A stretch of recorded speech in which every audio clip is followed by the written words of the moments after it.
Segala puji bagi Allah, Rob semesta alam.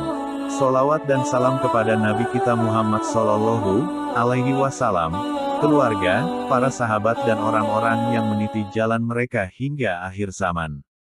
Al-Arba'in An-Nawawiyah dikenal sebagai himpunan hadits yang populer. Hadits-hadits yang dipilih Imam An-Nawawi memiliki keunggulan berupa tema yang sederhana namun memiliki kandungan makna yang mendalam. Mudah pula dipahami namun mampu menjawab banyak persoalan dalam kehidupan pribadi maupun sosial. Berikut ini hadits pertama Al-Arba'in An-Nawawiyah tentang, Innamal a'malu binniyat. Sesungguhnya setiap amalan tergantung pada niatnya. Dan sesungguhnya seseorang hanya mendapatkan apa yang dia niatkan. Maka barang siapa yang hijrahnya karena Allah dan Rasul-Nya, maka hijrahnya untuk Allah dan Rasul-Nya.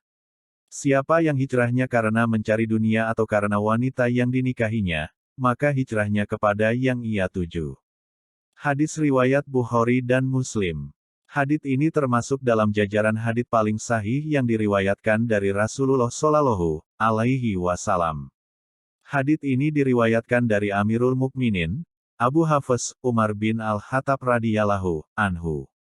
Amalan tergantung pada niatnya. Suatu amalan menjadi sah secara syar'i dan juga akan mendapatkan pahala jika diniatkan dengan niat yang benar. Niat adalah sebuah amalan hati yang fungsinya membedakan antara ibadah yang satu dengan yang lain.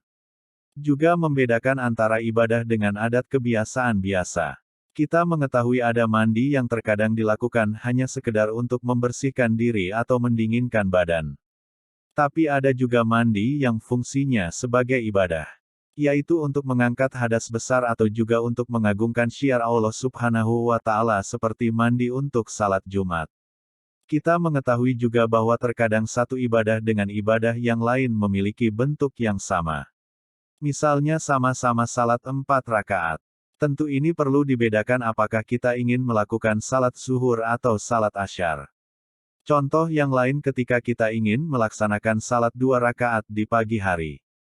Kita harus membedakan apakah kita niatkan untuk salat qabliyah subuh atau untuk salat subuh yang wajib.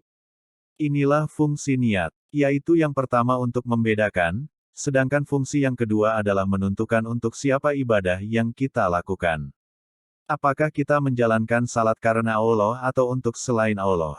Misalnya agar dipuji oleh orang-orang di sekitar kita atau untuk keduanya sekaligus. Disinilah pentingnya niat. Kita harus mengatur siapa yang kita harapkan. Untuk siapa kita beramal. Imam Ahmad pernah ditanya tentang bagaimana kita berniat sebelum beribadah. Beliau mengatakan, tata hatimu sebelum engkau beramal bahwa engkau tidak melakukan ibadah atau amalan ini kecuali karena Allah Azza wa Jalla. Setiap orang hanya mendapatkan yang dia niatkan. Kalau dalam salatnya seseorang meniatkan untuk salat qabliyah subuh, maka salat 2 rakaat yang dilakukan adalah salat qabliyah subuh. Artinya kewajiban salat subuh hari itu belum dia lakukan.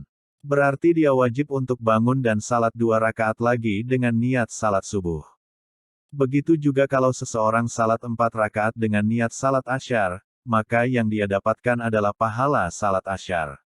Demikian juga kalau seseorang mandi dengan niat bersih-bersih saja, maka hanya itu yang dia dapatkan. Apabila ada orang yang memiliki kewajiban mandi wajib, kemudian dia mandi tapi dia lupa bahwa dia memiliki kewajiban untuk mandi wajib. Kemudian dia mandi seperti biasa tanpa ada niat dalam hatinya untuk mengangkat hadat, maka mandinya itu tidak terhitung sebagai mandi yang menghilangkan ibadah. Jika dalam ibadah kita niatkan untuk Allah, maka insya Allah itu yang akan kita dapatkan. Yaitu pahala di sisi Allah Subhanahu wa Ta'ala. Sebaliknya, kalau kita sudah lelah dalam menjalankan ibadah, tapi kita salah niat, maka jangan salahkan siapa-siapa saat kita berjumpa dengan Allah, ternyata kita tidak mendapatkan pahala ibadah yang sudah kita lakukan di dunia. Hal ini ditegaskan oleh Rasulullah Shallallahu Alaihi Wasallam dalam potongan hadits yang terakhir. Nabi Muhammad Shallallahu Alaihi Wasallam memberikan sebuah contoh, di mana ada 2 orang yang beribadah dengan ibadah yang sama namun yang mereka dapatkan ternyata berbeda. Di sini kita melihat ada 2 orang yang sama-sama hijrah. Yang pertama mendapatkan pahala besar di sisi Allah Subhanahu wa Ta'ala, sementara yang lain tidak mendapatkan pahala besar itu, bahkan bisa jadi dalam beberapa kasus karena salah niat seseorang bisa disiksa oleh Allah Subhanahu wa Ta'ala. Penjelasan 1. Hadits ini merupakan salah satu dari hadis-hadis yang menjadi inti ajaran Islam. Imam Ahmad dan Imam Syafi'i berkata, dalam hadits tentang niat ini mencakup sepertiga ilmu. Sebabnya adalah bahwa perbuatan hamba terdiri dari perbuatan hati, lisan dan anggota badan, sedangkan niat merupakan salah satu bagian dari ketiga unsur tersebut. Diriwayatkan dari Imam Syafi'i bahwa dia berkata, hadits ini mencakup 70 bab dalam fiqh. Sejumlah ulama bahkan ada yang berkata, hadits ini merupakan sepertiga Islam. 2. Sebab dituturkannya hadits ini, yaitu, ada seseorang yang hijrah dari Mekah ke Madinah dengan tujuan untuk dapat menikahi seorang wanita yang konon bernama Ummu Qais, bukan untuk meraih pahala berhijrah. Maka orang itu kemudian dikenal dengan sebutan Muhajir Ummi Qais, orang yang hijrah karena Ummu Qais. Kandungan hadis 1. Niat merupakan syarat layak diterima atau tidaknya amal perbuatan, dan amal ibadah tidak akan menghasilkan pahala kecuali berdasarkan niat karena Allah Ta'ala. 2. Waktu pelaksanaan niat dilakukan pada awal ibadah dan tempatnya di hati. 3. Ikhlas dan membebaskan niat semata-mata karena Allah Ta'ala dituntut pada semua amal soleh dan ibadah.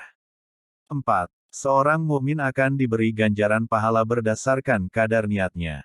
5. Semua perbuatan yang bermanfaat dan mubah boleh, jika diiringi niat karena mencari keridaan Allah maka dia akan bernilai ibadah. 6. Yang membedakan antara ibadah dan adat kebiasaan, rutinitas, adalah niat. 7. Hadits di atas menunjukkan bahwa niat merupakan bagian dari iman karena dia merupakan pekerjaan hati, dan iman menurut pemahaman Ahlus Sunnah wal Jamaah adalah membenarkan dalam hati, diucapkan dengan lisan dan diamalkan dengan perbuatan. Demikian. Semoga Allah melimpahkan taufiknya dan menunjuki kita kepada jalan yang lurus. Solawat serta salam semoga tetap tercurah kepada Nabi Muhammad Sallallahu Alaihi Wasallam, kepada keluarga dan para sahabatnya.